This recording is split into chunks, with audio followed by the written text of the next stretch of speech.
as we all do. But I believe in straight answers. I like straight answers and breakfast food. And there are only two possibilities here.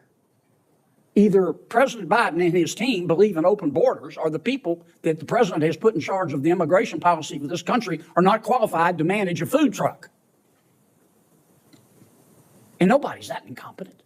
Thank you, Mr. Chairman. Mr. Morant, since President Biden's been president, how many non-American citizens have come into our country illegally or on the basis of a claim of asylum?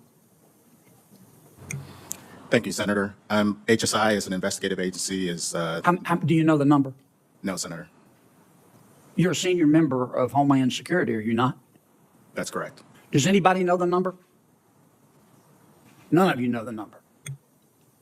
Try 8 million. Now, of that 8 million, how many were children, Mr. Morant? I don't have that number, Senator. You don't know. Does anybody know? None of you know. Isn't that special? Let's assume half. Okay, 8 million is 4 Nebraskas, right? 4 new states. Let's assume, I don't think it's as high, half of them are children. How many of those 8 million people are still here? Do any of you know? Okay. How many of those 8 million are claiming asylum? You don't know? How many of them claim asylum and don't show up for their hearing? Nobody knows. How many of them claim asylum, don't show up for the hearing, and President Biden has deported them? You don't know? How many of them have claimed asylum, shown up for their asylum hearing, and been denied asylum and been deported? You don't know. Okay. How many of them were from Mexico? You don't know. How about 30%? That means 70% were not, right? Surely you know the answer to that. 30% minus 100% is 70%. Am I right? Okay, 30% came from Mexico. Why don't you implement a safe third country policy that says under asylum, under our asylum rules, you have to seek asylum in the first safe country. So if you come, say, from Venezuela or Nicaragua or another Central American country, you have to seek asylum in the first safe country. Why don't you do that? And then that would eliminate 70% of the 8 million. That's 5.6 million. Why don't you do that, Mr. Morant?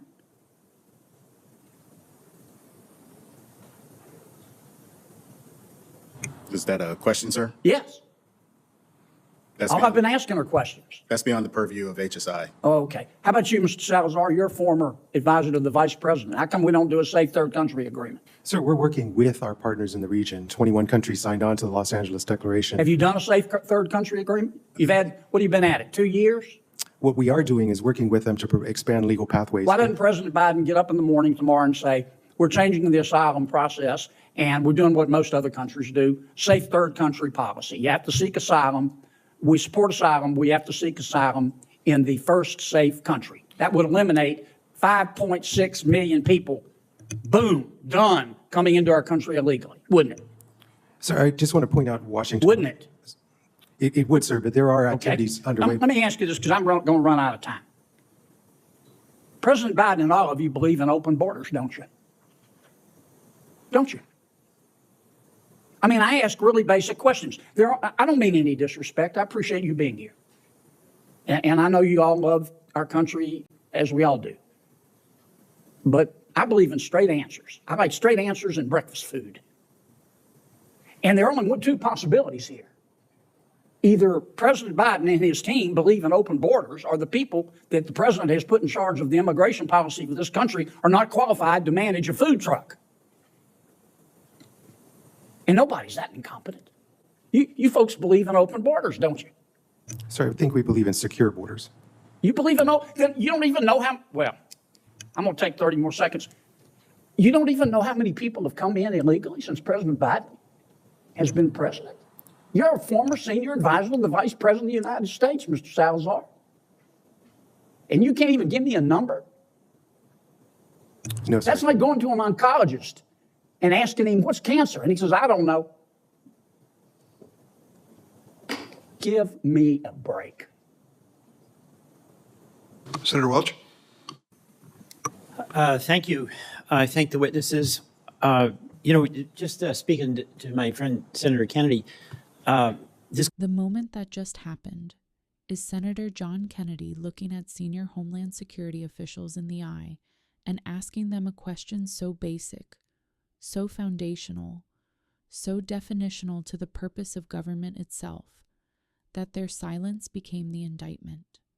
He asked, how many non-American citizens have entered this country illegally or through asylum claims since President Biden took office? And the officials, senior officials, people with titles, security clearances, offices, budgets, federal authority, could not answer. Not an estimate, not a range, not even a directional order of magnitude. Kennedy said the number, 8 million. He broke that number down into a visual scale the average citizen could feel. He said that is 4 states of Nebraska inside the border. He asked how many were children. Silence. He asked how many are still here. Silence. He asked how many claimed asylum. Silence. How many skipped hearings? Silence. How many were ever deported after skipping hearings? Silence. In this pause, this long widening canyon of non-answers, you could feel the collapse of trust. You could feel the air change. This is what hearings show the public when the camera is on. Not just political disagreement, but managerial void. Not just different philosophies of immigration, but the inability of the executive branch to even account for the consequences of its own policy choices. Then Kennedy, methodical in his brutality, moved into logic. If roughly 30% of these entrants are from Mexico, then 70% are not. That number matters because a safe third country rule would change the dynamic overnight. Kennedy said it directly. If asylum seekers must apply in the first safe nation they pass through, 5.6 million would not arrive here. The officials said they are working with partners in the region. Kennedy said, why not implement the policy tomorrow? They said it's not in their purview. He asked another official. He said they were expanding legal pathways. Kennedy cut the oxygen out of the abstract and landed on the point. This problem persists because the administration chooses not to fix it. And then Kennedy delivered the line that will echo far beyond this hearing room. Either they believe in open borders, or they are not qualified to manage a food truck. And he made clear, nobody is that incompetent. This is the meaning of this moment. A senator forced into a binary because the middle ground evaporated before his eyes. Because the non-answers were not technical evasions, they were moral evasions. If the government cannot count, if the government cannot measure, if the government cannot define the scale of its own border reality, then the government cannot govern. The hearing did not end with a resolution. It ended with resentment. It ended with the emotional recognition that this conflict is not about numbers, but about the existence of a border as a concept. Kennedy did not yell. He did not insult with profanity. He did not call them traitors. He simply asked the fundamental question a sovereign nation must answer. How many? And the absence of that answer revealed a philosophical vacuum more devastating than any partisan accusation ever could. This is the moral core. A government that cannot even report the scope of migration cannot possibly control it. A government that cannot acknowledge the volume cannot possibly enforce law fairly. A government that cannot distinguish between those seeking asylum in good faith and those exploiting the system cannot possibly protect actual victims or families or children. Underneath all of this, beneath the back and forth, was a warning about what self-government requires. Republics do not survive on slogans. They survive on accountability, on measurement, on limits, on boundaries, not just physical, but moral. Kennedy said he appreciates these officials. He said he believes they love the country. He said he is not trying to disrespect them. But in that final metaphor, the oncologist who cannot define cancer, Kennedy expressed the fear millions of Americans have, that the people in charge are either blind to the crisis or resigned to it as inevitable. This is why these hearings matter, because they force the question that bureaucratic language constantly tries to escape. Are you stewarding a border or administrating its dissolution? This is the fight our country will have to resolve, openly, with eyes wide, without euphemism. Because a nation that cannot define who is inside its borders cannot define citizenship. And a nation that cannot define citizenship cannot defend liberty itself. This was not a stunt. This was not theatrics. This was a warning shot across the bow of an executive branch that has become comfortable with opacity. Kennedy exposed that silence. And silence in a hearing room like this is never neutral.